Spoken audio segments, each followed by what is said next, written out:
Hi there, welcome to the Raven's Call. I'm Eric Wordweaver Sjerven, Goldie of the Red Garfolk here in East Texas, and I'd like to welcome you to the show.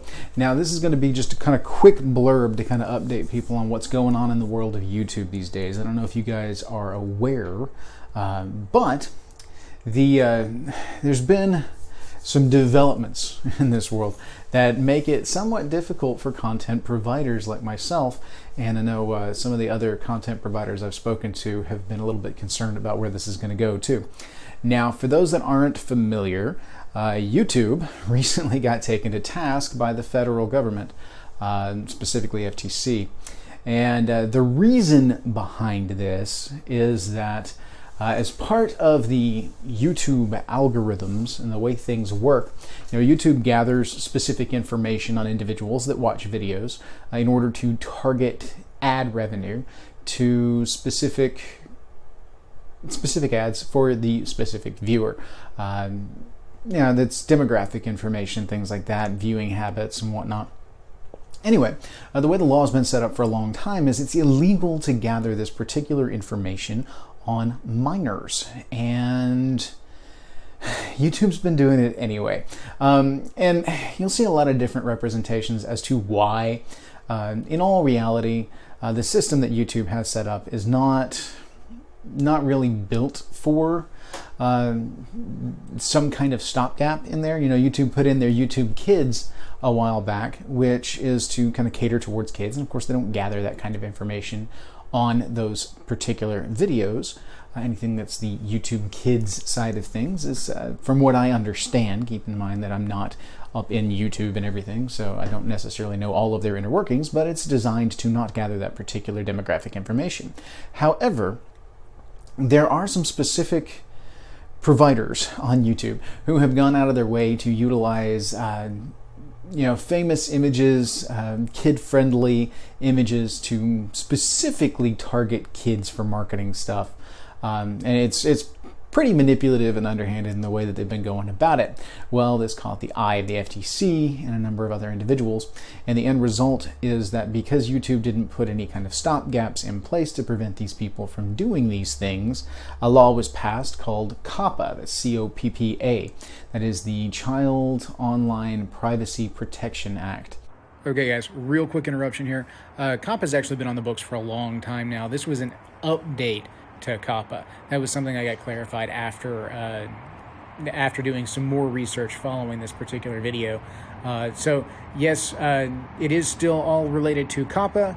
The COPPA itself was pre-existing and is set to be updated every 10 years, 5-10 years, something like that. And this was a roll around on the update to bring it up to modern standards. I think the last time it had been updated was somewhere in the mid-90s and was terribly dated, and so there were a lot of loopholes in there, which YouTube and other creators, other providers were taking advantage of. So yeah, there you go. So back to the video. And this act has a whole slew of regulations involved, and that's what it is, regulations. And I'm not going to get all political with things, but it's definitely some, in a lot of ways, excessive regulations. The idea being that all content providers now have to identify whether or not our content is made for kids or not for kids. The idea behind that is that if you mark your video as for kids, then it automatically flags in the system that they do not gather the demographic information on that particular video. Now, this means no ad revenue for those that monetize their channel. Of course, I don't monetize my channel, so that's not that big a thing. But there are other issues to it. We're going to come back to that here in just a second. So the gist is that the way things lie out in this particular scenario is that YouTube got taken to task and got fined fairly heavily, which is still a drop in the hat compared to what YouTube brings in, conglomerate level. And so, but instead of continuing to gather the ire of the FTC, what they've done is they have passed the buck on to us. Now, like I said, we're all required now by law to identify whether or not our videos are for kids. The law is particularly hazy about what qualifies as for kids. Now, my channel in and of itself does not qualify as the for kids category because I don't target kids with my information. It is an educational channel for the most part, some rants and raves and stuff like that, but you'd have a hard time arguing that my content is intended for children. The subject matter, the level of discourse and whatnot are decidedly marketed towards an adult audience. Now, my typical viewer base is anywhere from 24 up to about 45 as far as the typical information as is provided to me by YouTube on my viewer base. Now, that doesn't mean that I don't have things on here that would fall into that category. I have a couple of videos here and there that do. Things like my reviews on my Raving reviews, easy for me to say, do fall somewhat into that category, specifically because I have done a couple of video game reviews and some movie reviews and things like that, which could draw the attention of a child if they rolled through and saw, say, my RRR review on Coco, or my RRR review on Vikings Battle for Asgard, which, I mean, come on, seriously, a kid's going to be going and looking up a review on an old Xbox game that isn't in circulation anymore. That seems very unlikely to me, but by the letter of the law, it still falls into that category. The other thing that is of concern is my storytelling because some of my stories are, especially my Saga of Bjorn Thorolfson stuff, designed for families, of which kids would be a part of that audience. So as such, I'm going to have to be, mark those for kids. Now here's the problem where it comes in for providers like myself. Even though I do not monetize my channel, so I'm not going to be worried about ad revenue and things like that. That doesn't bother me at all because with the nature of my channel, I try not to do anything that's, I feel weird about trying to accept money for a channel like this. If I was reviewing video games on the regular or putting out, entertainment type stuff, then yeah, of course, I would look into that. But for the most part, for my audience and whatnot, it just doesn't feel right to try and monetize. I have other avenues where I try and do a little bit of on the side, like my book sales and things like that, which are minimal. So it's not like it's going to catch anybody's eye, but still those don't fall under this particular purview. But my storytelling stuff does. And that, like I said, the problem herein is that once something is marked safe for kids, or is made for kids, I should say, not safe for kids, but made for kids, it ends up being taken out of the general distribution of videos. It doesn't show up in searches, it doesn't get recommended video views and things like that. The idea being they take it out of the mainstream and shunt it more towards the kids side of things, so that it, one, doesn't gather that demographic information, and two, doesn't pull kids from another avenue that might circumvent that particular system. Which means storytelling videos like that, if they were marked safe for kids, or made for kids, I keep saying that, made for kids, then people won't see it. Won't show up in the avenues that typically they get seen in. Now, a lot of my views come from shares on Facebook and things like that, but it's still something that I need to be aware of. Getting the word out on some things like my stories is going to be particularly difficult. Now, I haven't done a lot of stories here lately. I've laid off in favor of doing the Raven's Call, and life has been busy, as I'm sure all of you have experienced too. 2019's been something of a bummer year in a lot of ways, and just a lot of stuff going on that's had me taxed pretty heavily. So taking the time to do the Raven reviews and do my Weaving Words podcast has been a little bit difficult. Those require a bit more prep work than the Raven's Call videos, just by nature of what they are. They take a lot more editing and things like that, so I can't necessarily do those as quickly or as frequently. And so my intention had been to come back and do some more Weaving Words, but I kind of want to see where this shakes out before I make any major decisions on that, largely because if you fail to mark a video as for kids that they deem is for kids, they will fine you as the content provider, content creator, and the fines are fairly heavy.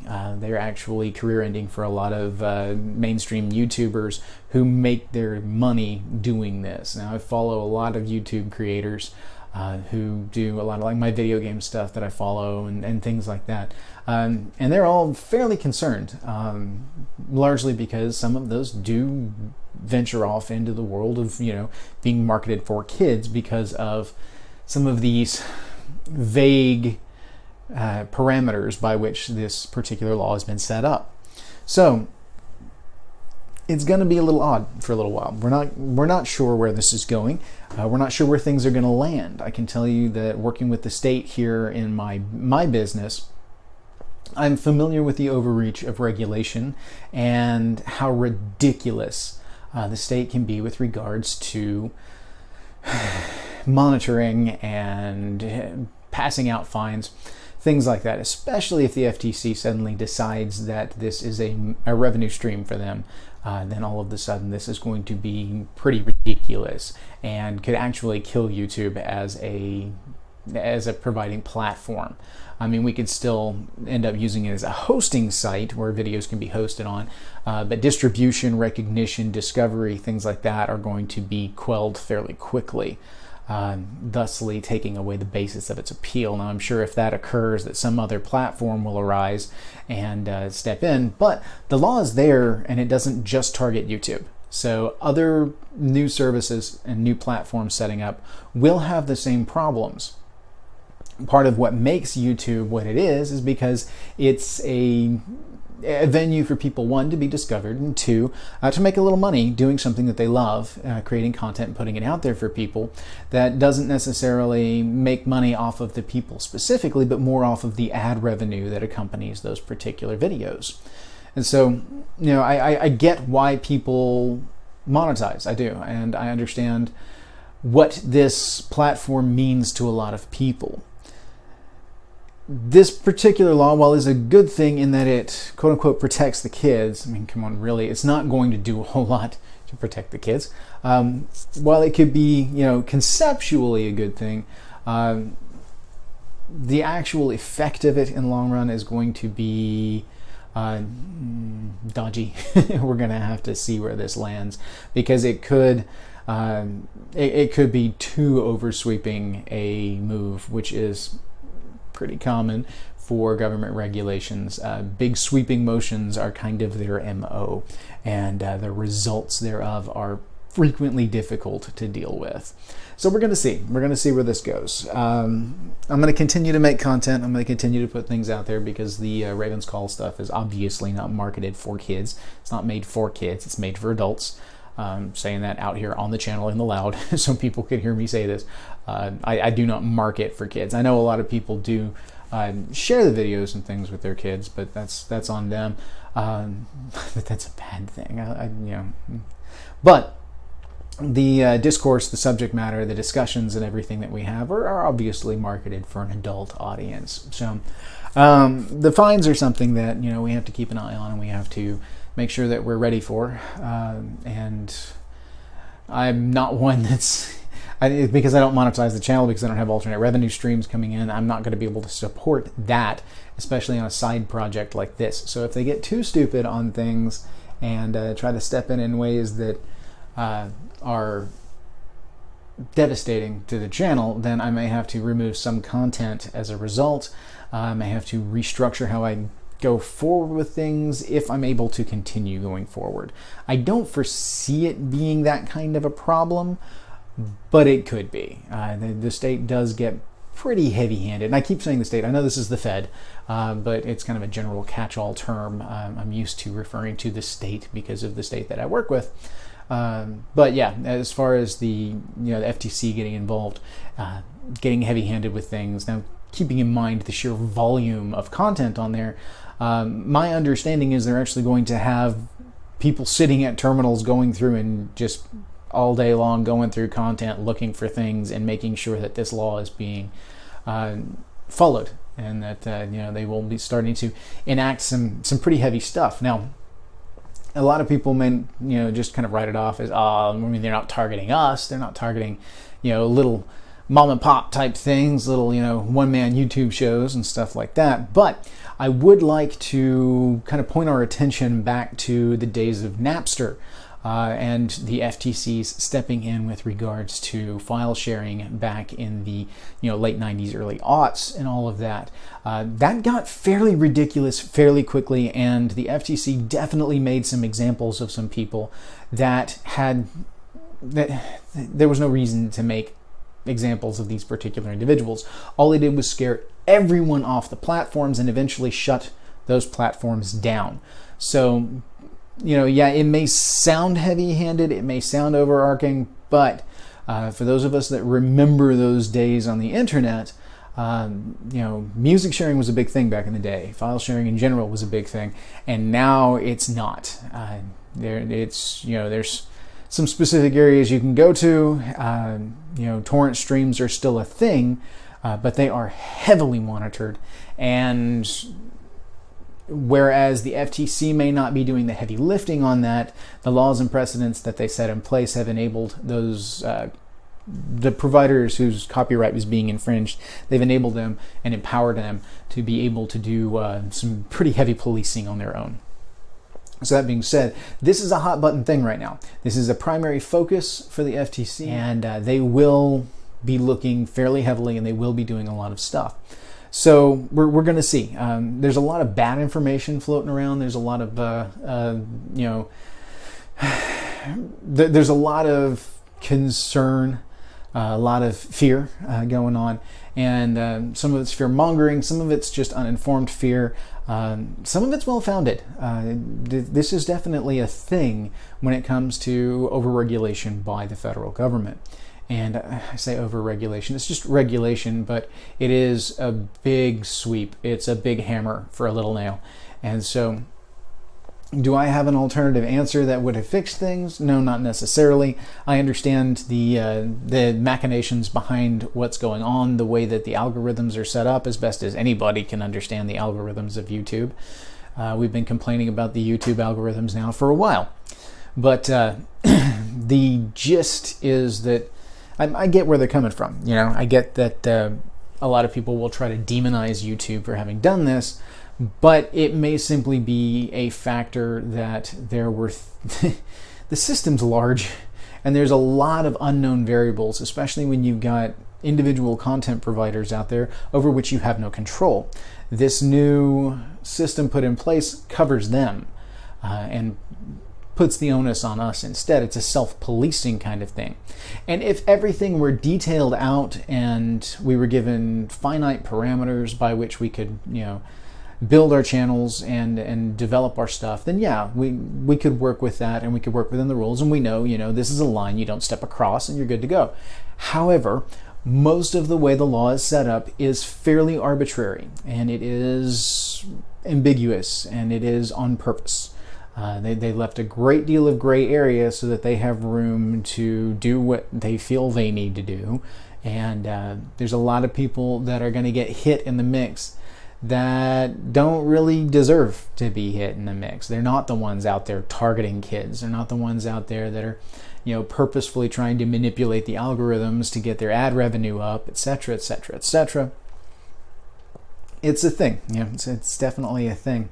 There is targeting going on. There are dirty folks out there who are not doing what they're supposed to do, and they're definitely making it difficult for the rest of us. A couple of bad apples spoil the bunch kind of deal, and this is kind of what we're looking at.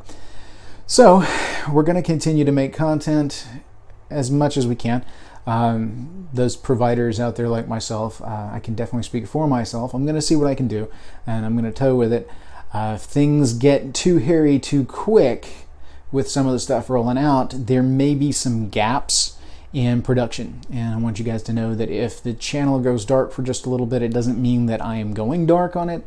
It simply means that there has been some kind of new development that has caused me to step back and go, hold on a second. And I'll try to put stuff up on the Facebook channel and Twitter and things like that, letting you guys know when there's going to be hiccups and what it's going to be. I'm not foreseeing any, but I want to leave things with an understanding that I'm keeping an eye on this situation, and it is something that is of a concern.